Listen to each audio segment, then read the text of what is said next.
지면으로 알아보는 인천 소식 신문 속 뉴스입니다. 각 신문사별 헤드라인입니다. 먼저 중부일보는 인천경제청이 송도 랜드마크 타워를 국내 최고층 151층으로 지어야 한다는 민선 8기 시장직 인수위의 의견에 난색을 표하며 103층 건립 계획에 대한 의지를 거듭 강조했다고 전했습니다. 기호일보는 인천시가 북새통 광역버스 수요로 인한 시민 불편을 해결하고자 국토부와 머리를 맞댔다고 보도했는데요. 이 소식 잠시 후에 자세히 알아봅니다. 인천일보는 인천시의 코로나19 신규 확진자 규모가 한 주 만에 2배 가까이 늘어나는 가운데 코로나19 원스톱 진료기관 비율은 37.6%에 불과해 원스톱 진료기관 확대가 시급하다는 지적이 나왔다고 전했습니다. 경인일보는 인천 내항 18부두가 경제자유구역으로 지정받기 위한 기초 타당성 검토에 들어갔다고 보도했는데요. 이 소식도 잠시 후에 자세히 알아봅니다. 그럼 기호일보 기사 자세히 살펴봅니다.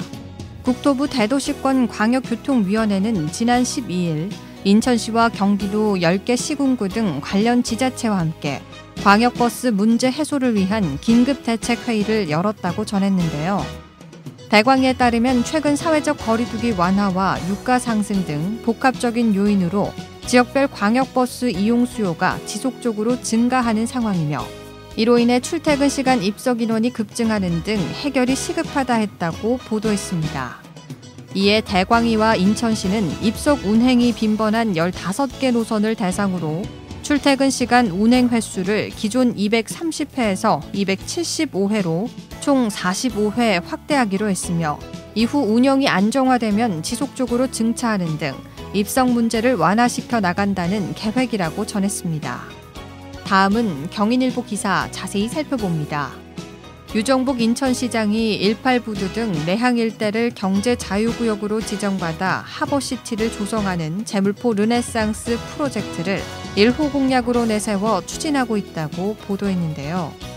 이에 지난 12일 성용원 인천경제청 차장은 기자 간담회를 열고 내항 18부두를 경제자유구역으로 지정받기 위한 정책과제를 인천연구원에 의뢰했다고 밝혔으며 인천경제청은 이번 용역을 통해 경제자유구역 지정에 대한 타당성과 요건 등을 검토한다는 방침이라고 전했습니다.